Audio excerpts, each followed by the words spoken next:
les magistrats du parquet n'est pas là. C'est pourquoi je ne réponds pas à l'audience. Et il est là, il va compléter la composition et nous allons continuer à instruire.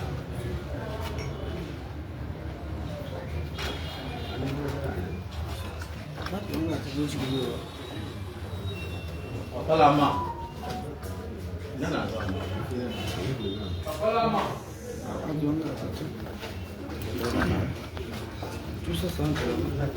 Oui.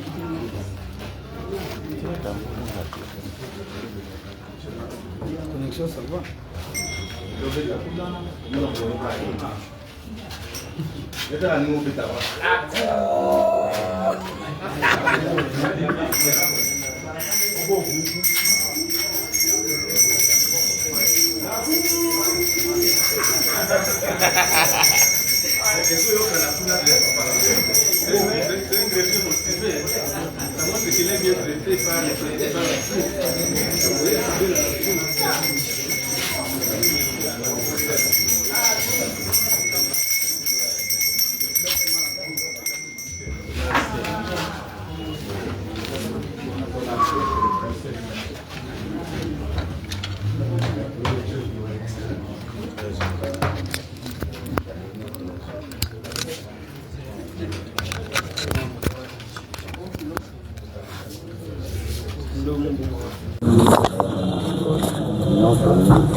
L'audience suspendue reprend.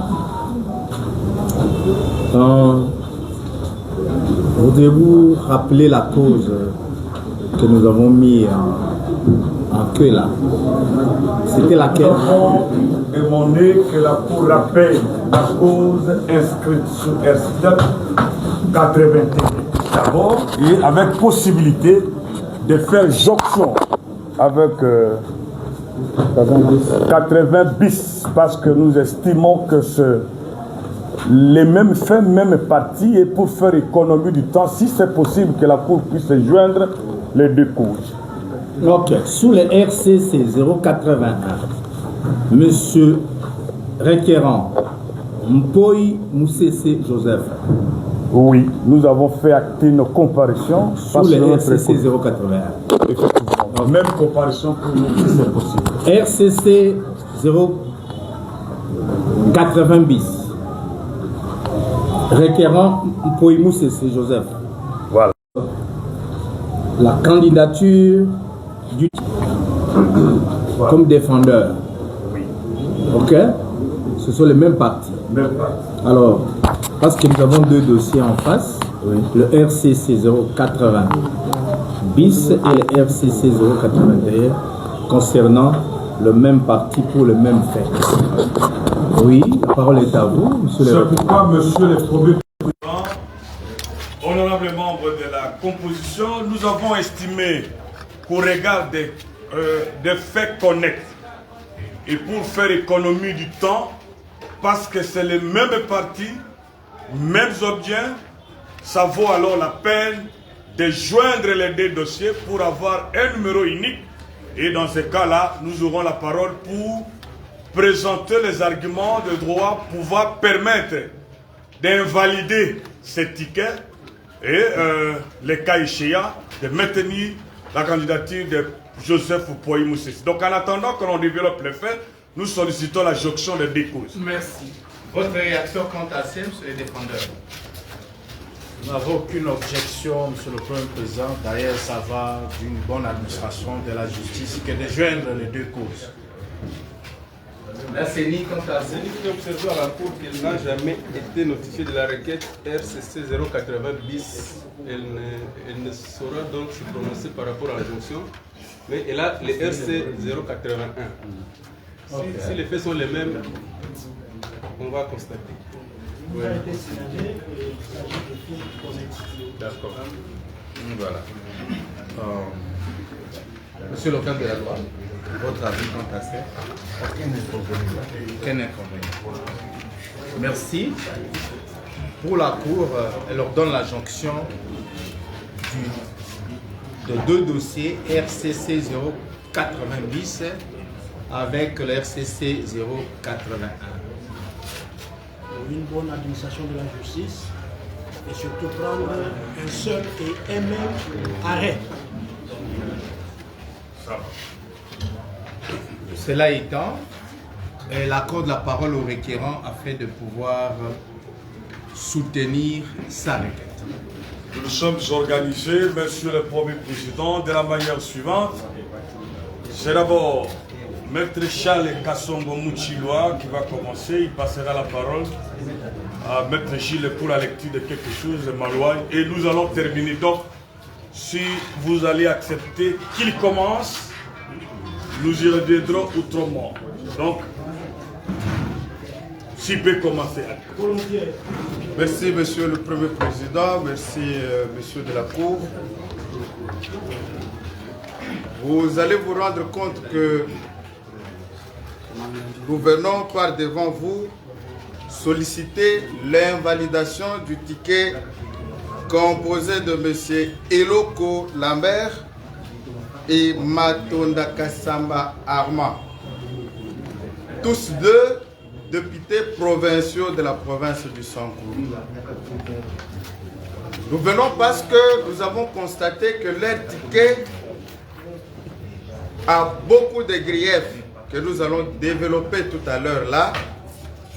Les griefs sur l'illégibilité, les griefs sur le conflit d'intérêts et les griefs sur l'incompatibilité de leur candidature. Nous allons vous épargner de beaucoup de littérature et nous prenons le premier grief qui est lié à l'incompatibilité de leur candidature. Et à ce propos, nous voulons vous donner la loi que ces tickets violent, la loi, la disposition qui rend ces tickets incompatibles et renvoyant à l'invalidation de cette candidature. C'est pourquoi je vais inviter le confrère Gilles Ounyumbe à donner lecture de l'article 108 de la Constitution, point 9. Oui, merci, Monsieur le Premier Président. Nous faisons la lecture de l'article 108 de la Constitution de la République démocratique du Congo. Point 9. On commence, les mandats de députés ou de sénateurs est compatible avec les fonctions ou mandats suivants. Point 9. Tout autre mandat électif. Voilà, Monsieur le Premier Président, c'est en vertu de cette disposition que nous venons dire à votre cour que ce ticket est incompatible. Et nous n'allons pas seulement nous limiter à la lecture de cette disposition parce que nous devons interpréter la disposition. Et quand je dis nous,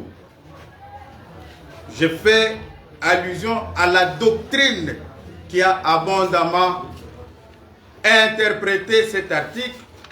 Et si vous permettez encore, Maître Trésor va donner lecture de la page 72 de la doctrine pour appuyer cette disposition.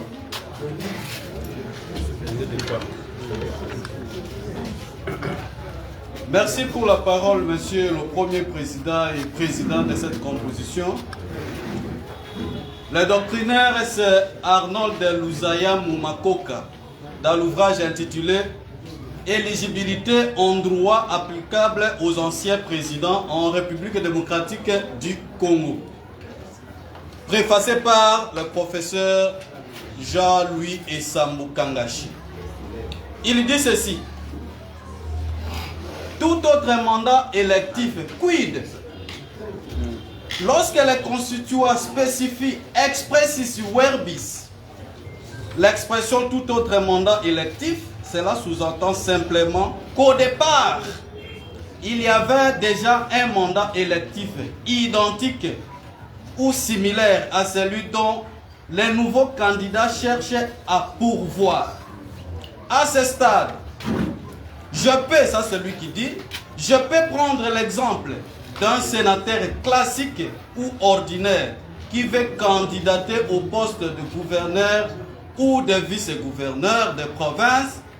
La procédure voudrait à ce qu'il y commence par renoncer de son poste de sénateur, soit le cas échéant, le suspendre, puis avoir l'accès à cette élection. Sinon, il y tomberait au piège du point 9 de l'article 108 de la Constitution. Voilà pourquoi, Monsieur le Premier Président, ne l'ayant pas fait, les deux candidats, gouverneur et vice-gouverneur, étant députés provinciaux, avant de concourir à autre poste électif, ils devraient d'abord démissionner de leur mandat de députés provinciaux. Parce que cet article-là, 108, parlait spécifiquement des députés nationaux et sénateurs. Je voudrais me limiter ici à faire lire l'article 197 de la Constitution, alinéa 3, pour que l'autre partie ne puisse nous dire que cet article-là ne concerne que les députés nationaux. Maître Jules peut encore une fois donner la lecture de cet article et moi je vais me limiter pour permettre au collectif de continuer. Merci bien. Nous lisons l'article 197.3, alinéa 3. Sans préjudice des deux autres dispositions de la présente Constitution, les dispositions des articles 100, 101, 102, 103, 107, 108, 109 et 110 sont applicables, mutatis mutandis, aux assemblées provinciales et à leurs membres. Voilà pourquoi, Monsieur le Premier Président, en ce qui concerne l'incompatibilité de cette candidature, nous vous avons outillé avec les dispositions de la Constitution et je laisse la parole aux confrères pour continuer avec l'éligibilité. Merci, Monsieur le Premier Président. Vous avez compris que c'est très clair. Nous, on vient avec des précisions, avec la loi doctrine. On vous épargne de la littérature. Vous avez compris la combinaison des articles tels que lus. Et on vous a dit, ces articles s'appliquent à mutatis mutandis. Ça veut dire, et aussi pour les assemblées provinciales. Or, dans les cas sous examen, Matonda Massamba, que je connais pertinemment bien, c'était député provincial des partis politiques ADP, lequel parti a formé, s'est retrouvé dans un regroupement ANP. Il n'a pas informé à son parti ni à son regroupement. Nous sommes dans une période où tous les députés que nous avons envoyés pour parler pour notre cause sont partis envier, Monsieur le Président, le gouvernement de la province. Et chacun ce qui les concerne, ils se sont parlé pour former les tickets indépendamment des autorités de leur parti et du règlement de leur regroupement. Voilà pourquoi, Monsieur le Premier Président, outre le moyen développé par les estimés confrères, il se pose alors les conflits d'intérêts. C'est pourquoi quand je vous ai dit, Monsieur le Premier Président, les Sakourva vous regardent. Si les décisions à prendre, je vais vous demander de n'être inspiré que de la loi pour invalider. N'hésitez pas, Monsieur le Premier Président, parce que quand nous insistons à l'invalidation des gens, ce n'est pas parce qu'on veut. Ce n'est pas parce qu'on veut du mal, mais parce que la CENI ne nous aide pas. Il fallait retenir tous ces éléments patents et puis retenir même 3-4 pour compétir aux portes du gouvernement de la province. C'est pourquoi, non seulement qu'il y a conflit d'intérêts tel que développé, non seulement que la loi est violée, les tickets Matonda ainsi que Beloko ne méritaient pas de compétir à l'élection de gouverneur et de vice-gouverneur. Avant que je conclue, si Maître Malouane a un mot à dire, à défaut, je vais conclure in fine. Merci beaucoup, Monsieur le Premier Président. Nous y reviendrons à des répliques si ça va nous énerver.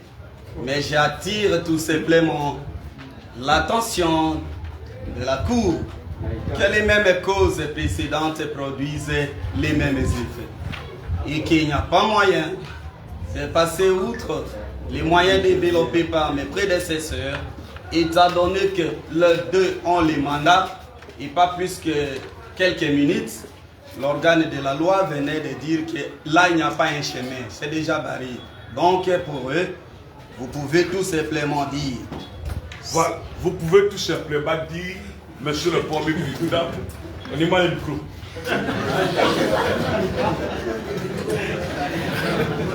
Merci beaucoup, Monsieur le Premier Président. Nous avons dit qu'il faut les invalider pour le motif évoqué si haut. Parce que souvent les meilleures choses n'ont pas le temps d'être durées et de prendre beaucoup de minutes. C'est clair comme eau de roche. Encore au-delà de cela, Matonda était fonctionnaire de l'État. Si vous cliquez sur Google, vous allez trouver, Monsieur le Président, comme vous allez me lire avec les pièces, Matonda n'a jamais fait sa démission, mais chaque fois il prend l'argent. Et cette fois-ci, Monsieur le Premier Président, il occupe jusqu'à maintenant président d'une section à l'ISTEM Wembonyam. Mais comment voulez-vous que quelqu'un qui, outre à le mandat du peuple pour parler, puisse abandonner et avier les postes de gouverneur? C'est pour cela que je vous ai toujours dit, invalider tous ces gens. Ça va servir de leçon. Vous verrez quand même prochainement. D'ailleurs, au-delà de cela, Monsieur le Président, Monsieur le Premier Président, il faut des autres actions. Parce que ce sont des rebelles dans leur parti et le regroupement politique. Ils doivent laisser des postes aux autres personnes parce qu'on ne peut pas s'entretenir avec quelqu'un qui s'est rebellé contre le règlement et contre le regroupement. Monsieur le Premier Président, ce n'est pas en force de prendre longtemps la parole qu'on peut être compris. Nous sommes d'une école de ceux qui parlent paix avec essentiel pour être compris. Les peuples sakourois vous regardent. Ne soyez, je suis très conscient, tel que je vous connais, que la loi sera appliquée. Tous ces candidats qui prétendent conquérir les postes de gouverneur et de vice-gouverneur seront invalidés par la Cour pour violation de la loi. Par ce motif donc, il plaira à votre liste de cours de dire d'abord recevable la présente action avec cette conséquence d'invalider sans hésitation en application de toutes les lois les tickets de Eloko, Bassomo, Lambert ainsi que Matonda. Et d'ailleurs au-delà il faut d'autres actions parce qu'ils ont laissé vide dans leur poste qu'ils occupent comme des députés. Bientôt là il y aura d'autres actions pour que leurs suppléants puissent prendre leur poste de député provinciaux. Quand vous allez faire ça, Monsieur le Premier Président, vous serez applaudi et vous verrez que Dieu va augmenter le nombre d'années chacun pour avoir fait la meilleure justice. Nous avons dit, nous y reviendrons sur les répliques.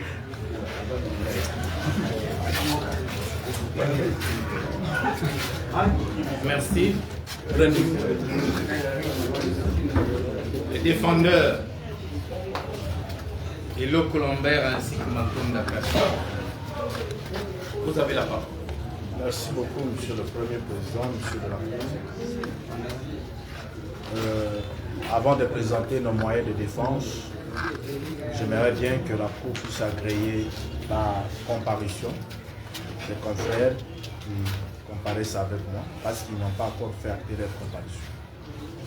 Attendez que la parole soit Maître André Wongolombo, avocat au barreau près la Cour d'appel du Sanko. Maître Anaklé Lolombe, avocat au barreau du Sanko. Maître Franck Momindo, avocat au barreau près la Cour d'appel du Sanko. Maître Augustin Vembe, avocat au barreau du Sanko.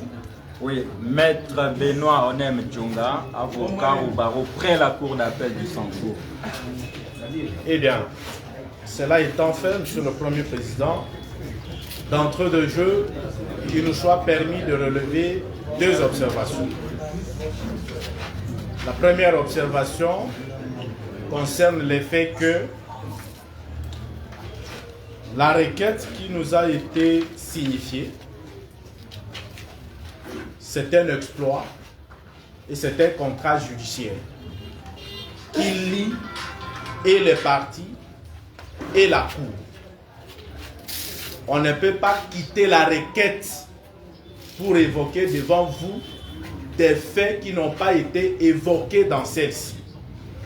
Et j'indique ici que les faits en rapport avec la question de fonctionnaire dont serait M. Matonda n'a pas été évoqué dans la requête.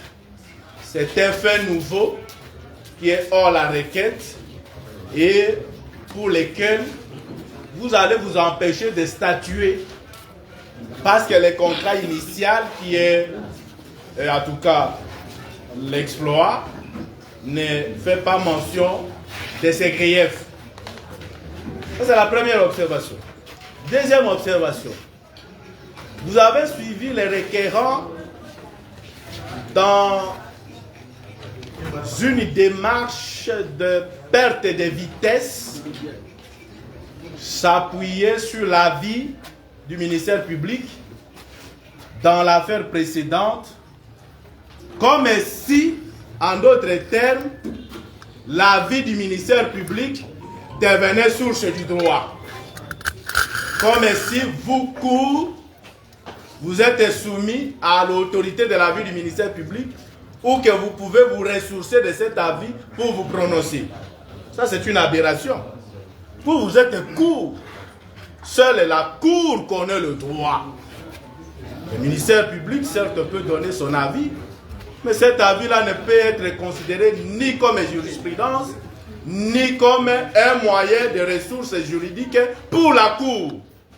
Que cela soit noté pour les requérants. Et ceci dit, voilà, nous allons présenter nos moyens de défense, d'abord sur la forme, et ensuite sur, au fond. Si j'ai bonne mémoire, j'étais en train de chronométrer. Le requérant a consommé pratiquement 36 minutes. Nous sommes deux défendeurs. Je crois que nous aurons le double. Nous avons la parole. Dans la cause précédente, pour des raisons évidentes, nous avons promis de ne pas abuser du temps de la Cour. Mais cette fois-ci, je pense que l'attitude ne serait pas la même. Nous serons obligés de réagir point par point. Et c'est jusqu'au dernier retranchement du requérant. S'agissant des éléments de défense, d'abord sur la forme. Les défendeurs opposent aux demandeurs les défauts de qualité. Et les défauts de qualité dans les chefs de l'avocat signataire de la requête. J'ai la requête avec moi, initiée au nom et pour le compte de M. Poyi Moussese Joseph. Je dirais un inconnu de l'arène politique du Sankour. C'est un nouveau, on n'en a jamais entendu parler. Pour la toute première fois, il y surgit, c'est son droit. Mais voilà, le requérant établit une procuration. Et qu'est dit la procuration, datée du 6 mars 2026, la procuration renseigne que les nommés Poyimou Cessé donne une procuration spéciale au maître Maurice Ngongo Kikumba, qui est à mes côtés, Charles Kassongo et Trésor Okito Lembe, avocats au barreau du Sankourou, agissant collectivement ou individuellement. Pour faire quoi? C'est ce qui m'intéresse. Pour introduire à mon nom une requête à contestation des candidatures du ticket et locaux Basombo Lambert et Matondaka Samba Armand Charles devant la cour des séants. La procuration a été donnée aux avocats pour introduire Seulement. Et introduire signifie quoi? En d'autres termes, c'est déposer. Est-ce qu'ils ont reçu mandat de signer la requête? Non. Les avocats n'ont pas reçu mandat de signer la requête. Et pourtant, la signature de la requête, votre honneur, fait partie des mentions dites substantielles de celle-ci. Et comme pour s'en convaincre, il suffit de vous reporter aux dispositions de l'article 27 bis qui dispose, évidemment, de la loi électorale. La requête en contestation de la liste provisoire des candidatures doit être datée et signée par son ou ses auteurs ou, à défaut, par un mandataire. C'est-à-dire, les contestataires de la requête signent celle-ci lui-même. Mais s'il ne peut pas signer, c'est-à-dire les requérants, s'il ne peut pas signer lui-même la requête, celle-ci sera signée par les mandataires. Les mandataires, c'est qui? C'est l'avocat. Mais le mandat ne se présume pas. C'est un contrat. Dans les mandats, il y a une personne qui donne le pouvoir à une autre personne de faire quelque chose à son nom. Et quel est le mandat qui a été donné aux avocats?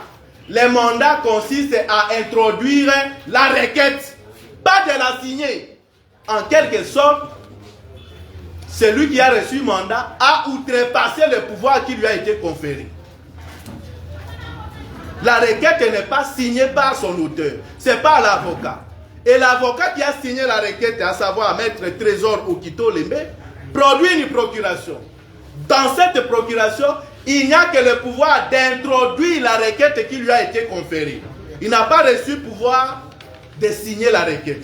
C'est dans ces conditions, votre honneur, que la haute cour de notre pays, la cour constitutionnelle, aille à statuer que l'avocat signataire d'une requête doit, sous peine d'irrecevabilité, être préalablement porteur d'une procuration spéciale dûment délivrée. En effet, dans l'arrêt sous RC ADP 050 du 1er juin 2007, la Cour suprême de justice, faisant office de la Cour constitutionnelle, n'a pas reçu la requête à contentieux des résultats pour défaut de qualité dans les chefs de l'avocat qui n'a pas produit la procuration spéciale, lui conférant le pouvoir de signer la requête en cause. L'avocat n'a pas produit la procuration qui lui conférait le pouvoir de signer. J'ai comme impression que les requérants a confondu introduire la requête et signer la requête. On lui envoie la requête, où il a rédigé la requête. Mais le requérant lui dit, allez introduire, c'est-à-dire, allez déposer. Lui, il est venu signer. Là, c'est une faute déontologique. Je suis heureux parce que dans le collectif, il y a les membres du Conseil de l'ordre. On ne vous a pas dit de signer, vous avez signé. Un outrepassement en outrecuidance de pouvoir qui vous a été conféré. Ça, c'est le premier moyen. Défaut de qualité. Quelle est la conséquence? Parce qu'il s'agit de l'avocat signataire. La conséquence, c'est l'irrecevabilité de l'action. Et c'est patent. J'ai lu la procuration, j'ai lu la loi, j'ai évoqué la jurisprudence.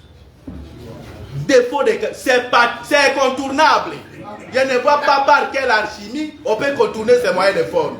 La porte est hermétiquement verrouillée, fermée. Il n'y a pas d'entrée. La forme étant la porte d'entrée obligatoire. Donc c'est le premier moyen. Il est tellement costaud parce qu'il y en avait une dizaine, mais j'ai estimé que celui-ci étant tellement incontournable, les autres peuvent paraître comme superfectatoires. Et j'épargne les requérants de beaucoup de gymnastique pour nous rencontrer parce que celui-ci déjà crée des problèmes et que s'il faut en créer d'autres, il risque d'être en difficulté. Mais je m'en vais alors au fond pour aussi respecter les consignes qui ont été données par la Cour. Au fond, Monsieur le Premier Président, j'ai eu comme impression qu'il y a eu une sorte de méli-mélo dans le développement fait par les requérants au sujet de ce qu'il appelait tantôt inéligibilité, tantôt incompatibilité, par ricochet les conflits d'intérêts. La question est de savoir, est-ce qu'il y a inéligibilité au fond, à toutes fins utiles? Nous disons qu'il n'y a pas inéligibilité. Pourquoi il n'y a pas inéligibilité? Je commence d'abord par dire que les causes d'inéligibilité, telles que prévues d'ailleurs à l'article 10 de la loi électorale, sont toujours et déjà nécessairement légales. L'inéligibilité ne s'imagine pas, elle ne s'invente pas, elle ne se présume pas, elle est d'abord légale et doit être prouvée. Il y a d'un côté le régime des incompatibilités qui n'est pas à confondre avec les causes d'inéligibilité. Auquel cas nous disons que la première source c'est la loi. C'est la loi donc qui prévoit les causes d'inéligibilité. Et celles-ci sont limitativement énumérées à l'article 10. Quand nous interrogeons, on dit, parce qu'ils n'ont pas démissionné, ça constitue une cause d'inéligibilité. Non, ça c'est du méli-mélou. Mais alors, qu'en est-il? On aurait pu parler proprement du conflit d'intérêts, à l'extrême hypothèse. Mais est-ce qu'il y a conflit d'intérêts? Les conflits d'intérêts, il n'y en a pas. Matonda et Bello sont tous certes des députés provinciaux. C'est la première précision. Les regroupements dont ils proviennent, ou les partis politiques dont ils proviennent, n'ont jamais protesté les candidatures de Beloko et de Matonda comme indépendants au poste de gouverneur et vice-gouverneur. Ça, c'est le premier élément. Le regroupement n'a jamais aligné des candidats. Il n'y a pas de conflit d'intérêts. Il n'y en a pas. Si les conflits peuvent exister, c'est seulement dans la tête du requérant. Eh bien, je prends ce qu'ils ont évoqué dans la requête comme pour appuyer l'argumentaire sur les conflits d'intérêts. Ils ont évoqué l'arrêt Mouzitou. Et, comme on dit heureusement, malheureusement alors, on dit le RCOS 0025. Non! L'arrêt Mouzitou, c'est le RCOS 0005. Ce n'est pas 0025. Mais dans l'arrêt Mouzitou, on en a tant parlé. De quoi s'agissait-il? Mouzitou dissident. Il y postule. La CENI ne le retient pas. Parce que le Palou ayant aligné au même moment la candidature de Chizenga. Lorsque Mouzitou n'est pas retenu, il y va en justice contre la décision de la CENI. C'est ainsi qu'en les déboutant, la haute cour a estimé qu'il y avait conflit d'intérêts.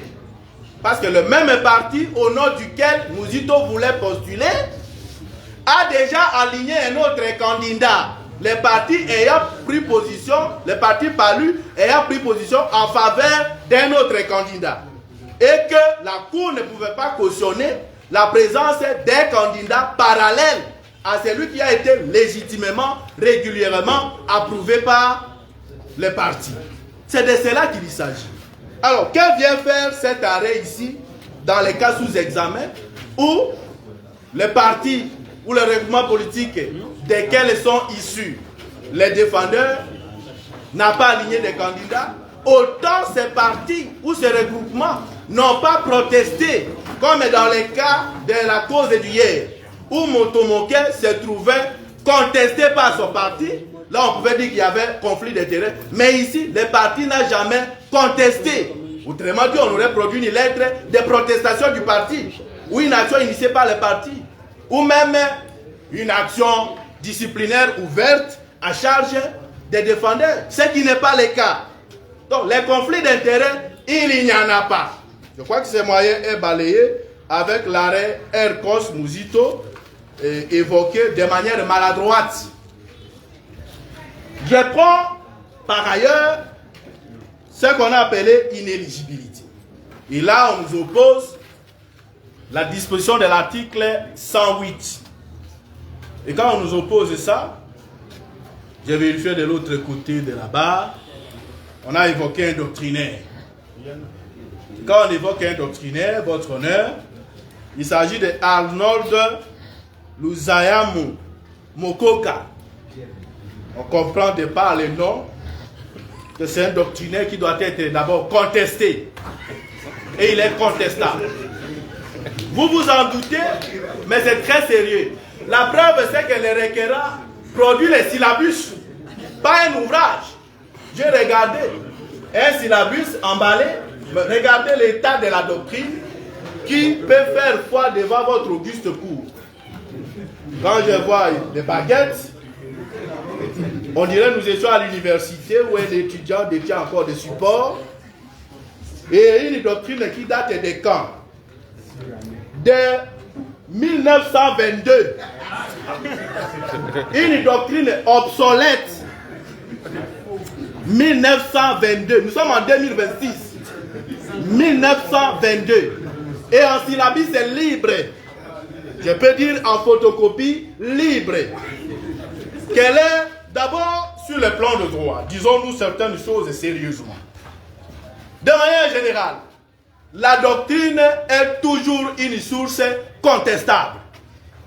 Et pour s'en convaincre, lorsque nous lisons la constitution de notre pays, les constituants ne vous obligent même pas de recourir à la doctrine. Le constituant est très clair.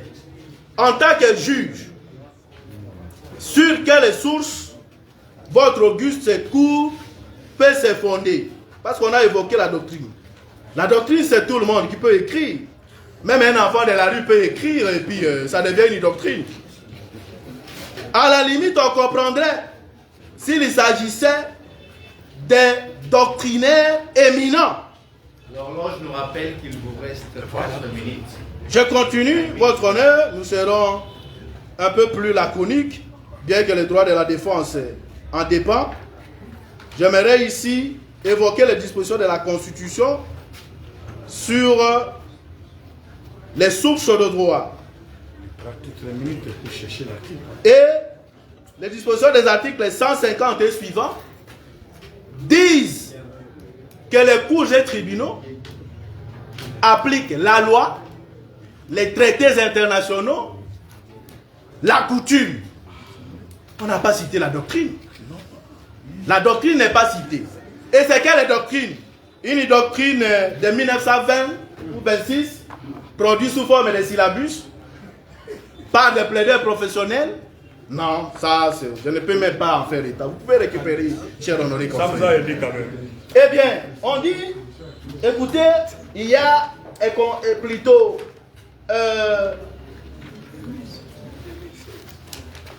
incompatibilité et on nous oppose les dispositions des articles 108. Mais on confond l'incompatibilité avec l'inéligibilité.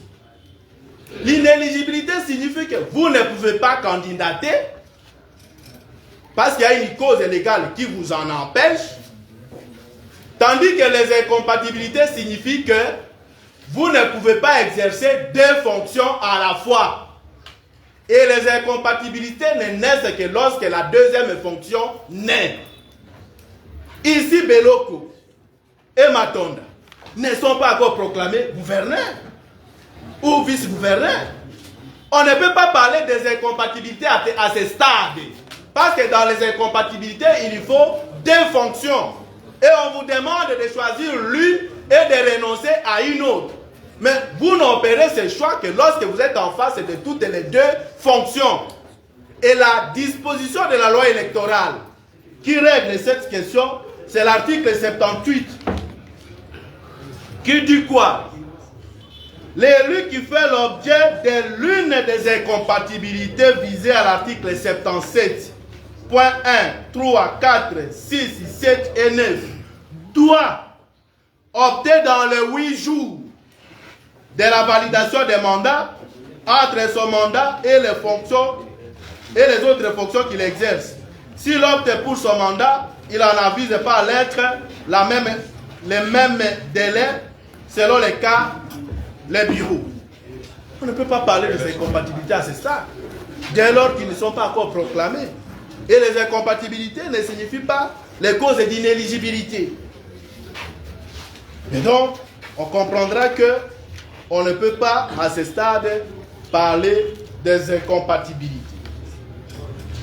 Je prends le dernier élément. Pour toutes ces raisons, on vous dit de déclarer inéligible leur candidature au poste de gouverneur. Est-ce qu'on va déclarer inéligible leur candidature? On déclare quelqu'un inéligible, pas la candidature. C'est la personne qui a déclaré inéligible. Donc, en d'autres termes, dans le dispositif, les requérants ne vous demandent pas de déclarer inéligible, encore que les motifs ne sont pas valables, mais il ne vous a pas demandé de les déclarer inéligibles, mais de déclarer leur candidature. Non, c'est la personne qui doit être déclarée, parce que les causes d'inéligibilité sont rattachées à la personne et non à la candidature. Elles sont personnelles. C'est comme ça qu'on devrait disposer. Par ces motifs. Par ces motifs, pour prendre le dernier argumentaire, mais je vois que la peine risque de s'accroître, votre honneur. Et voilà tout ce qui a été développé dans des conditions qui se manifestent ne peut pas vous amener à débarquer les 2 candidats, les 2 défendeurs. Vous pourriez tout simplement, et alors à titre principal, sur la forme, dire que l'action est irrécevable pour défaut par les requérants, mais si, parce qu'il n'y a que vous qui connaissez le droit, si vous estimez dans votre savoir éminent du droit qu'un tel moyen ne saurait prospérer, vous direz alors au fond qu'une telle action initiée dans des conditions de confusion les plus totales ne peut pas être déclarée fondée. Ça, c'est au fond. Et nous pouvons nous arrêter à ce niveau. Merci. Mais si on énervait nos moyens, parce que nous avons encore la parole, nous reviendrons encore. Et cette fois-là, nous serons un peu plus sommants et pointus. Nous avons dit. Vous avez 2 minutes. Merci beaucoup, Monsieur le Premier Président. On vient ici parce qu'il y a des intérêts de gens en danger. Et pour défendre les causes justes, mais on ne vient pas pour faire rire l'auditoire. On vous a dit, la doctrine, même un enfant de la RIP écrit. Mais c'est très surprenant que ça soit sorti de la bouche d'un professionnel, de surcroît bientôt professeur d'université, qu'un enfant de la rue puisse écrire et venir ici. Le monde risque de sortir avec ça. C'est faux. Deuxième élément, on vous dit, la doctrine ici c'est 1925, alors que c'est en 2006. Nous devons être honnêtes dans ce que nous faisons. Monsieur le Premier Président, honorablement, il a raison de regarder parce qu'il n'en a pas. Et c'est logique. Je voudrais vous dire ceci, Monsieur le Premier Président. Mozito dépose sa candidature à 2006. Au mandataire de l'État, aux avocats et aux défenseurs judiciaires. Dans les cas sous examen, je vais vous épargner même cette fois-ci de faire la lecture des ouvrages. Peut-être ma mémoire n'aura pas le droit de me trahir. Est-ce que pour qu'on vienne comparaître, pour qu'on vienne signer, le défendeur avait besoin qu'on ait combien de procurations spéciales? Or, lui-même est clair. Il vous a fait la lecture de la procuration spéciale. Il n'avait pas besoin de ses lunettes pour bien comprendre la lecture. Mais curieusement, il dit, il devait y avoir à l'intérieur mandat pour comparaître, mandat pour signer. Dès lors qu'on dépose la requête, il fait que, et il a lu dans quel ouvrage pour dire que pour déposer la requête devant la cour, il faudra qu'on vous donne et à l'intérieur de la procuration. À ce moment-là, la procuration cesse d'être spéciale, elle devient alors générale. Au regard des mandats, de multiplicité des mandats accordés par la procuration. Mais est-ce que des notions pareilles, il faut le dire ici, parce que c'est supposé que nous sommes des professionnels de droit et que des choses pareilles ne peuvent pas être discutées ici. Et que dès lors, les moyens de défaut de qualité soulevés par les défendeurs retrouvent irrélevants et par voie de conséquences malvenues. Encore que, monsieur le Premier Président, au-delà de cela, la partie a oublié que nous sommes en matière administrative. Permettez-moi de me donner un peu de minutes, parce que l'abondance des choses à la tête et que la bouche parle. On a provoqué quelque chose qui nécessite l'État pour renverser. Monsieur le Président, monsieur le Premier Président, avant de prendre la parole, avant de répliquer sur une requête déposée, il faut qu'il y ait une mémoire à réponse déposée. Les mémoires plutôt, allez, je dis.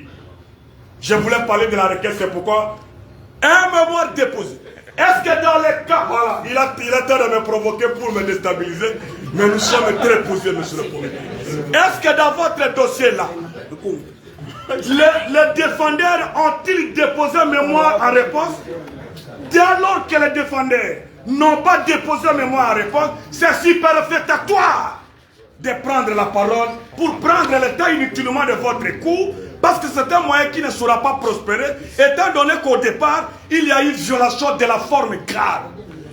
Attendez, je termine, monsieur le Premier Président. Vous comprenez avec moi que les défauts de qualité prétendus développés de l'autre côté est en train de tomber comme une goutte d'eau dans l'océan qui ne laisse pas de traces. Est-ce qu'on peut parler de défauts de qualité? Nous en passons. On vous dit incompatibilité et ce sont des choses qui les développent sans aucune référence juridique. Nous avons opposé les moyens de droit et les articles. Mais on vous dit, la doctrine est une source, il a été écrit. Qu'est-ce que la loi a dit? Nous avons parlé de la Constitution, nous avons parlé de la loi électorale. De l'autre côté de Beloko, aucun argument de droit, à part parler pour seulement faire amuser la galerie. Autre élément très patent, on vous dit l'article 150 de la Constitution. Lisez, vous êtes juriste depuis très longtemps. Qu'est-ce que signifie cet article? Parce que dans la foulée, on risque d'évoquer même les articles qui ne cadrent pas avec ce qu'on veut parler. Ça vaut la peine de parler parce qu'on a évoqué l'article 150. 151, 150, j'ai noté, monsieur le Premier Président. Honorablement, veuillez vraiment me patienter parce qu'on a provoqué le serpent venir. On vous dit, le pouvoir judiciaire est le garant des libertés individuelles et des droits fondamentaux des citoyens. Dites-moi un peu par rapport à cette requête, qu'est-ce que cet article vient faire? Vous comprenez, monsieur le Premier Président, que c'est un article qui a été... C'est pourquoi j'ai compris la difficulté pour la partie de chercher au téléphone et ça a pris plus de 2-3 heures du temps. Cet article n'a aucune conséquence et ça n'a rien à faire avec votre cause. Et, monsieur le Premier Président, je crois que je risque de prendre tout le temps parce que l'abondance duquel j'ai fait longtemps, vous avez compris que de l'autre côté, aucun argument de droit, aucun argument de droit n'a été développé, à part la défense qui a parlé à haute voix, mais pour ne pas être attendu. Merci. Si vous pouvez accepter, une minute, votre honneur, une minute, un petit mot, votre honneur. Un petit mot seulement qui n'est pas encore répliqué. Votre honneur, s'il vous plaît, monsieur le Premier Président. Un petit mot seulement. Un petit mot seulement. Vous avez la parole. Ça ne peut pas manquer. Revenez s'il vous plaît, ça continue. Ne rentrez pas. Premier élément, on dit non. Vous avez 2 minutes. S'agissant de la procuration, nous avons été clairs. Et je comprends la difficulté, votre honneur. Les contentieux électoraux relèvent des contentieux de droit public. Ce ne sont pas les contentieux de droit privé. Et je suis heureux d'avoir opté pour le droit public jusqu'au 3e cycle. Je comprends la difficulté avec l'honoré confrère. Il fait le droit privé.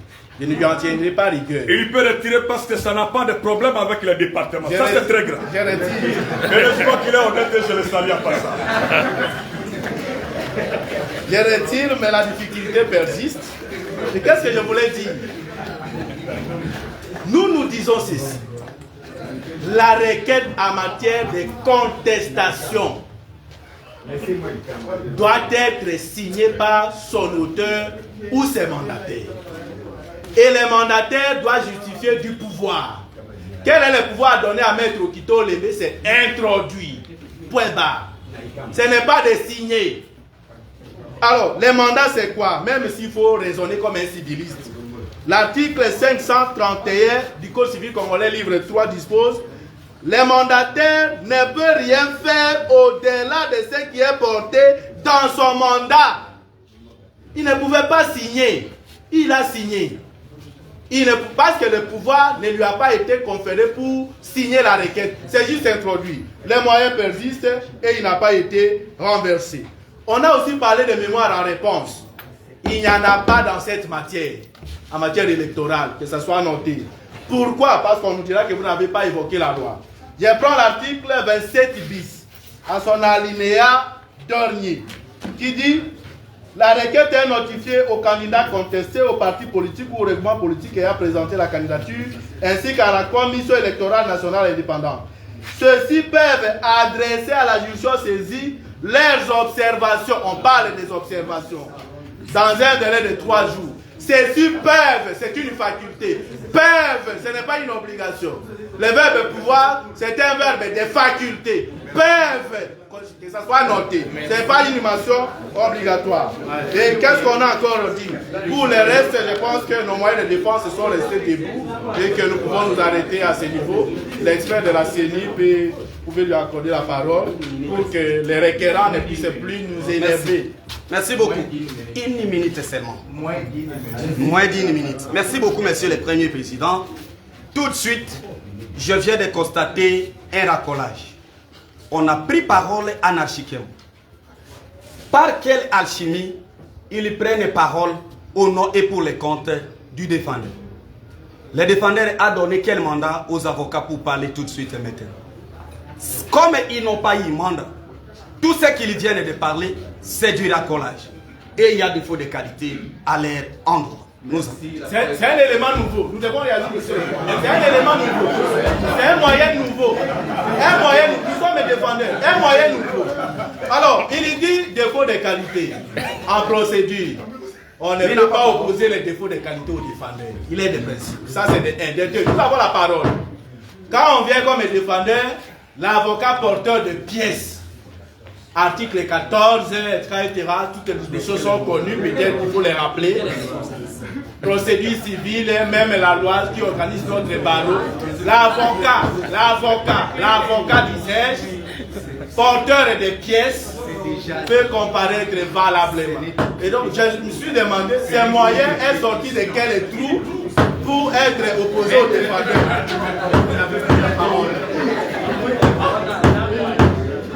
Si les grands frères peuvent venir en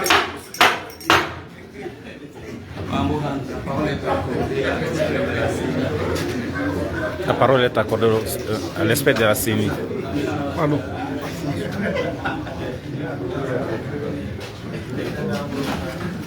Merci bien, Monsieur le Premier Président, pour la parole nous accorder encore. Dans les causes RCC 081 et 080 jointes, le requérant Poimus C.C. Joseph veut obtenir l'annulation de la décision de la CENI qui a dit recevable la candidature de M. Eloko Bassombo Lambert et M. Matonda Kassamba qui forment un ticket. Dans l'argumentaire de la partie requérante, nous avons retenu qu'il y a incompatibilité de leur candidature. Et là, ils ont invoqué l'article 108 de la Constitution qui dit que le mandat de député et de sénateur est incompatible à tout autre mandat électif. Tout en étant d'accord partiellement et provisoirement avec la partie requérante sur ce point, que le mandat des députés est incompatible à tout autre mandat électif, nous atténuons en lui disant que l'article 78 de la loi électorale n'ignore pas cette réalité, mais il précise que c'est après élection. Nous l'avons déjà dit, nous n'allons pas le répéter. Ce mandat est incompatible, mais l'incompatibilité commence à courir après élection. Si vous voulez, nous allons encore lire l'article parce que c'est la loi que nous exploitons. À la CENI, on n'invente pas la loi. La Cour a déjà compris. Voilà. Et donc, pour nous, il n'y a pas incompatibilité. Et cet argumentaire va être jeté dans la poubelle. Conflit d'intérêts. Deuxième moyen que j'ai entendu, ils disent que Eloko, il est du parti politique, du regroupement politique. Non, il est député provincial pour les comptes du regroupement politique AB. Matonda est député provincial pour le compte du regroupement du parti politique du regroupement politique ANB. Et quand cela, ils devraient obtenir l'autorisation de leur parti pour venir postuler sans donner la référence légale. Sur quelle base ils se font pour dire cela? La loi n'impose aucune lettre d'autorisation à un candidat député indépendant, à un candidat gouverneur plutôt, pour venir postuler devant la CENI. Donc, nous l'avons déjà dit dans beaucoup d'autres dossiers précédents et nous pensons que c'est le même avis que nous reconduisons, sous réserve d'être complété par notre collègue, et nous avons dit. Merci. La parole est accordée à l'organe de la loi nationale. Merci.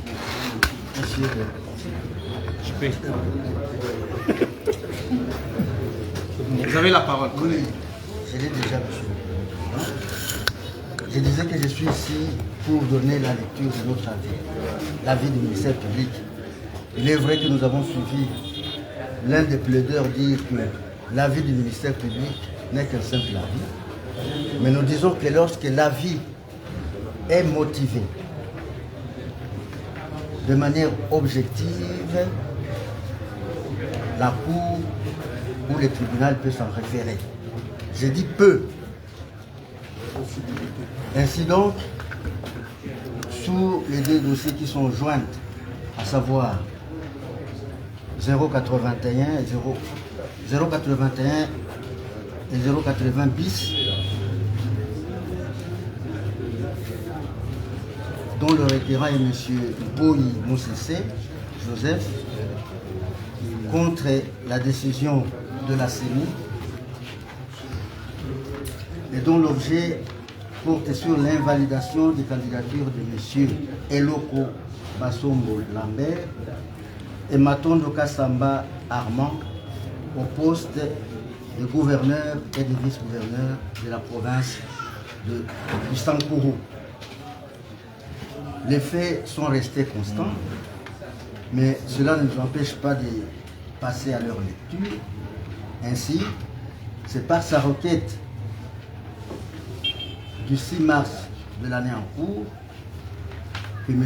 Trésor Okitolembe, avocat de son État, est porteur d'une procuration spéciale lui remise par le requérant supra-cité.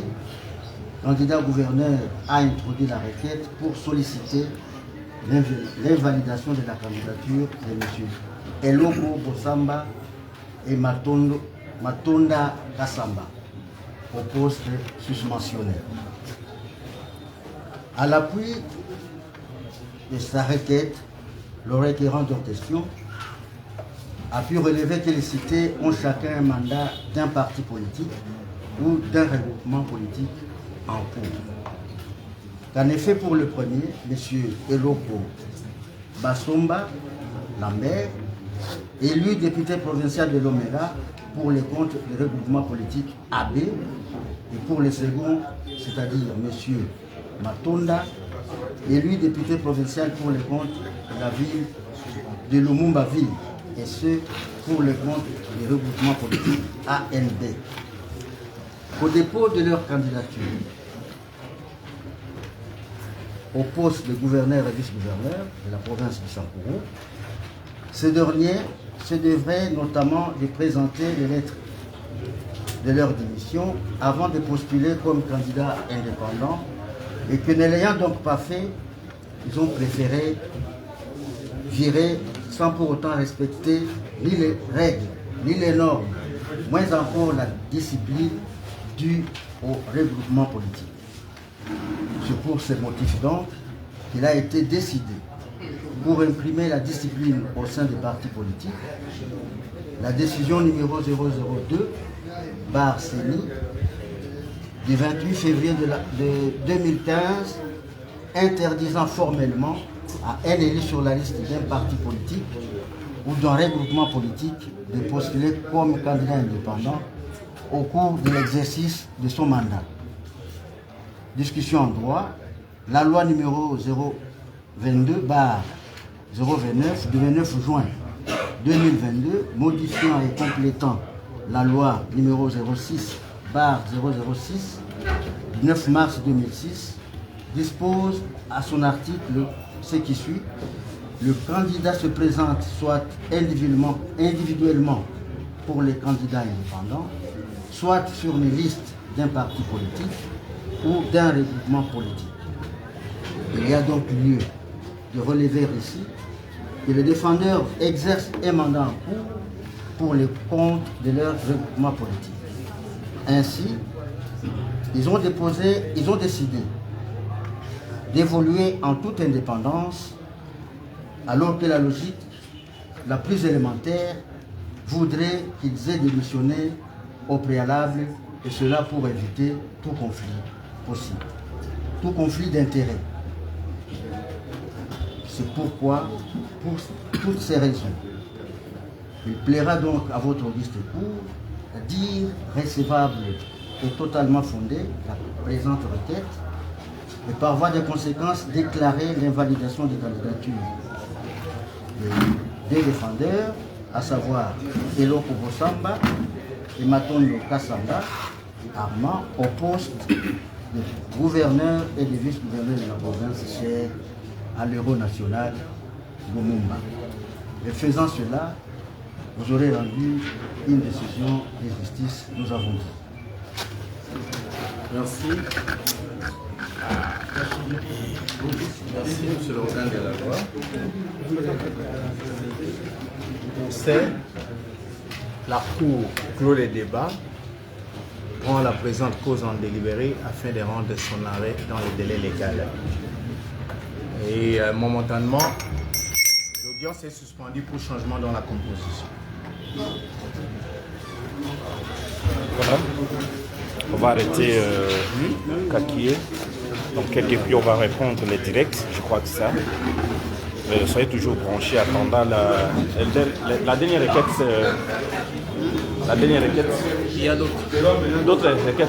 C'est la dernière. Il y a d'autres. Ah, il y a d'autres requêtes. Je crois que... La dernière requête, c'est quelle requête? Il y a RCC 080. Qui oppose Ikamba et quoi? Non, pas Ikamba, c'est au Mangelo. Il y en aura encore, mais nous sommes concernés pour 080. RCC 080. Ça veut dire? C'est Madame M. Poimou CC. Contre qui? Contre M. Omangelo, Mangelo Diego, tout ça, et puis Madame Chaco. Donc c'est le dossier qui nous concerne. Merci.